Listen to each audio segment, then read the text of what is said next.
코스피가 5천을 넘어 6천도 돌파했습니다. 분명 역사적인 순간입니다. 삼성전자와 SK하이닉스가 이끄는 AI 반도체 랠리는 실적과 서서의 결합이라는 점에서 더욱 강력했고, 시장은 그 힘을 의심없이 받아들이고 있는데요. AI라는 전대 미문의 동력이 반도체 수요를 폭발시키면서 과거 우리가 경험했던 일반적인 경기 순환형 사이클과는 궤를 달리하는 이른바 구조적 슈퍼사이클이 전개되고 있어요.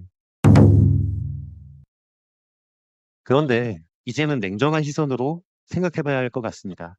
이 화려한 파티가 언제까지 이어질 것인가에 대해서 말입니다. 지난밤 엔비디아가 또 젖지 못했어요. 실적 발표를 한 이후에 이틀 연속 하향세인데요. 우리 지수도 연일 사상 최고치를 경신하고 있지만 그 내부를 들여다보면 묘한 균열이 보이고 있습니다. 가장 중요한 플레이어인 외국인이 계속해서 돌아서고 있다는 것인데요.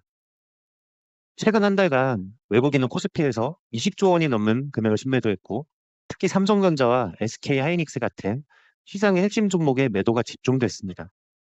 단순한 매도가 아니라 가장 시총이 크고 시장에 관심을 받는 종목들을 정교하게 정리하는 움직임을 보인 것인데요. 더 극단적으로는 2월 한 달 외국인 순매도가 역대 최대 수준을 기록한 것이고, 장시장 5분 만에 1조 원을 던지는 날도 있었어요. 이 수급 구조는 매우 중요합니다. 지금 코스피 상승을 외국인이 끌어올리는 상승장이 아니라 개인과 일부 기관, 금융 투자소, 이들이 외국인 물량을 받아내며 유지하는 구조입니다. 실제로 개인은 같은 기간 지난 한 달간 10조 원에 가까운 순매수를 기록하며 시장을 떠받치고 있습니다. 이 말은 곧 시장의 중심축이 글로벌 자금에서 국내 추격 자금으로 이동하고 있다는 뜻입니다. 역사적으로 이 전환은 늘 경고 신호였습니다. 상승장이 끝난다는 의미는 아니지만 리스크가 높아지는 구간으로 진입했다는 의미는 분명하다는 겁니다.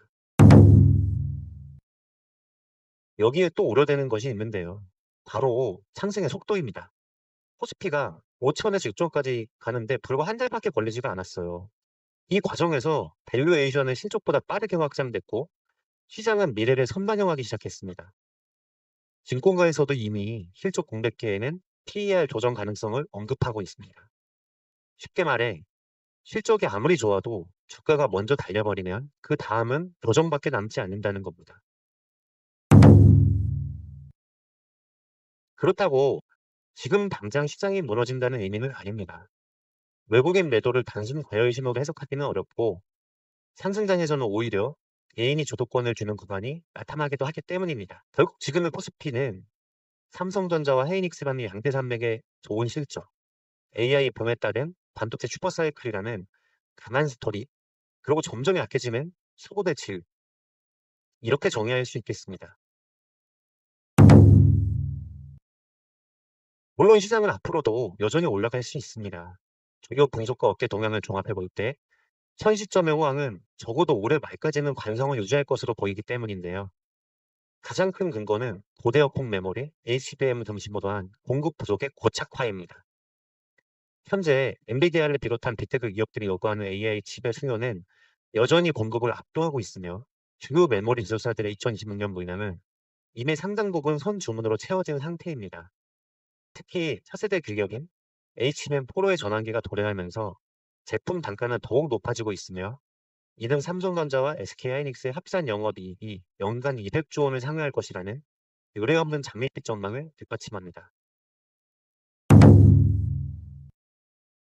그러나 냉정한 판단의 영역으로 들어가 보면 2027년을 기점으로 업황의 변곡점이 찾아올 가능성을 배제할 수 없습니다.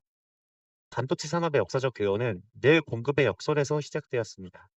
현재 삼성, 하이닉스, 그리고 미국의 마이크론이 단행하고 있는 천문학적인 설비 투자가 결실을 맺어 대규모 양산 체제가 완성되는 시점이 바로 2027년 전후이기 때문입니다. 전례 없는 증설이 완료되고 세율이 안정화되면 물건이 없어서 못 파면 지금의 희소 가치는 희석될 수밖에 없습니다. 시장은 실적의 점점보다 6개월에서 1년가량 앞서 움직이는 속성이 있기에 주가는 2026년 2분기부터, 이르면 2분기부터 얼마 안 남았죠. 실적과는 별개로 피크아웃, 즉 점점 통과에 대한 공포를 선반영하며 변동성을 키울 확률이 높습니다. 이 변동성은 이제 하방으로의 변동성이 많습니다. 결론적으로 우리 반도체 기업들의 독주는 당분간 코스피의 든든한 버팀목이 되어줄 것입니다. 하지만 머지 않았다고 보는 겁니다. 따라서 2026년은 역대 최고의 수익을 향유하는 동시에 다가올 반도체 공급 과잉과 AI 버블이 터지는 시대를 대비해야 하는 가장 화려하면서도 위험한 시기가 될 것으로 보입니다. AI 고품론도 지금 계속해서 따라붙고 있지만 이제 이게 폭발하는 시점이 반드시 올 거예요. 따라서 이제는 너무 과도하고 가파르게 오른 삼성전자와 하이닉스에만 집중하기보다는 코스닥의 키 맞추기를 본격적으로 준비해야 할 때입니다.